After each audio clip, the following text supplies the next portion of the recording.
మంచి శుభవర్తమానం మీ మధ్యకు మేము తీసుకొని వచ్చినాం. మీరందరూ ఎక్కడున్నా కూడా కొన్ని నిమిషాలు ఇక దేవుని మాటలు వినాల్సిందిగా ప్రేమతో మిమ్మల్ని ఆహ్వానిస్తా ఉన్నాం. దేవుని వాక్యము పరిశుద్ధ గ్రంథమైన బైబిల్లో ఈ అద్భుతమైనటువంటి మాట రాయబడి ఉన్నదండి. క్రీస్తు మన పాపముల నిమిత్తము మృతి పొందెను, సమాధి చేయబడెను, లేఖనముల ప్రకారం 3వ దినమున తిరిగి లేచినోడు అనే మాట రాయబడి ఉన్నదండి. అవునండి, యేసు క్రీస్తు ప్రభుల వారు మన పాపముల నిమిత్తం మృతి పొంది సమాధి చేయబడి 3వ దినాన లేచి ఉన్నాడండి. ఆయన దేవాది దేవుడు, శుచికట్టైనటువంటి దేవుడు, ఆత్మస్వరూపమైనటువంటి దేవుడు, కంటికి కనిపించినటువంటి దేవుడు ఈ లోకానికి దిగి వచ్చాడు. ఎందుకు ఆయన ఈ లోకానికి దిగి రావాల్సి వచ్చిందంటే, మానవుల మీద మనం అందరం కూడా పాపాత్మలమండి. ఉదయకాలం లేచినప్పటి నుంచి ఎన్నో అబద్ధాలు ఆడుతూ ఉంటాం, చెడ్డ చూపులు చూస్తూ ఉంటాం, చెడ్డ ఆలోచనలు చేస్తూ ఉంటాం, చెడ్డ పనులు చేస్తూ ఉంటాం.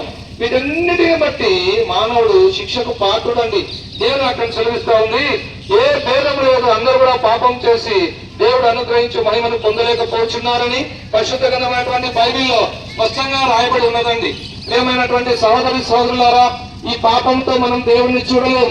ఈ పాప హృదయంతో మనం స్వర్గరాజ్యంలో ప్రవేశించలేం. ఈ పాప హృదయంతో మనము సంతోషంగా ఈ లోకంలో జీవించలేం. అందునిమిత్తము దేవాది దేవుడు, సృష్టికర్త అయినటువంటి దేవుడే నరావతారిగా భూమి మీదకి అరుదించినాడు. మానవులందరి పాపముల కొరకు యేసుక్రీస్తు ప్రభువు ఈ లోకంలో మానవాకారంలో ఈ లోకంలో జన్మించినాడు. ఈ లోకంలో పరిశుద్ధంగా జీవించినాడు, పాపం లేకుండా జీవించినాడు. మానవులందరి పాపముల కొరకు యేసు ప్రభు సిలువనెక్కినాడు. మనము తలతో చేసిన పాపముల కొరకు యేసు ప్రభు తలకు ముళ్ళ కిరీటం పెట్టబడింది. మనము చేతులతో చేసిన పాపముల కొరకు యేసు ప్రభు 2 చేతులలో మేకులు కొట్టబడినాయి, ఆయన 2 కాళ్ళలో శిలువలు కొట్టబడినాయి.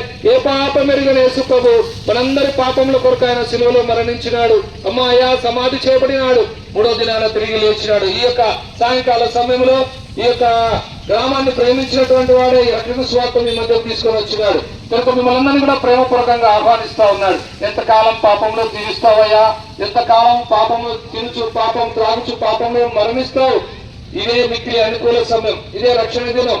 కనుక దేవుని మాటలను హృదయంలో చేర్చుకుని యేసు ప్రభు చెంతకు వచ్చి, యేసు ప్రభు నేను పాపిని, నన్ను క్షమించు, నీ రక్తంతో నా పాపం కడుగునకు చిన్న ప్రార్థన చేస్తే చాలు. యేసు రక్తం ప్రతి పాపం నుంచి నేను కడుగుతుంది, పవిత్రపరుస్తుంది, పరిశుద్ధపరచబడతావు. ఈ లోకంలో నీకు నెమ్మది, శాంతి, సమాధానం. ఈ లోకం విడిస్తే పరలోక రాజ్యంలో యుగాయుగములు దేవునితో కూడా నువ్వు ఉంటావు. అలాగ నువ్వు ఉండాలన్నది దేవుని యొక్క సంకల్పం.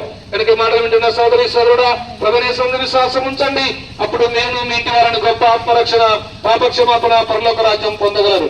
ప్రభుయేసు క్రీస్తు వారి గురించి మీకు ఇంకా ఎక్కువగా తెలుసుకోవాలని ఆశ ఉంటే, ఇక్కడే ప్రొద్దుటూరు గాంధీ విజయనగరంలో పెట్టిన ప్రార్థనా మందిరం ఉంది. అక్కడికి మీరు ఎప్పుడైనా రావచ్చు, దేవుని వాక్యం వినొచ్చు. కనుక మీ అందరి కొరకు మేము ఇప్పుడు ప్రార్థన చేస్తాం.